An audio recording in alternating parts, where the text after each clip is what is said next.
இஷ்டதிக்கு பாடர்கள் பத்தி ஒரு பதிவு போட்டிருந்தேன். ஒருவேளை நீங்க மிஸ் பண்ணியிருந்தீங்கன்னா, மறக்காம நம்ம பாரதிர கிராஃப்ட் அக்கவுண்ட ஃபாலோ பண்ணிக்கோங்க. யமன் அஷ்டதிக்கு பாலர்களின் ஒரு தேவரும் ஆவார்.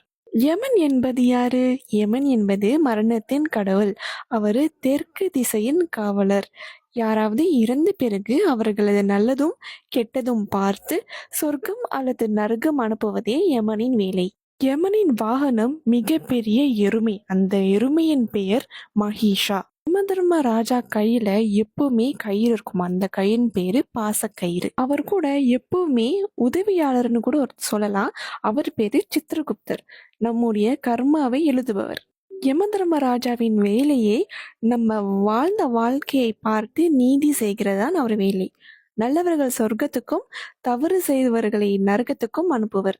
எப்பொழுதும் தர்மத்துக்கு அமைய செய்கிறார். மகாபாரதம், கருட புராணம் இந்த மாதிரி நூல்கள்ல யமதர்மராஜா பத்தி எழுதியிருக்காங்க. இன்னொரு முக்கியமான விஷயம் என்னன்னா, யமதர்மராஜா சூரிய பகவானின் மகன் ஆவார். இன்னொரு வீடியோல உங்க எல்லாரையும் சந்திக்கிறேன். நன்றி.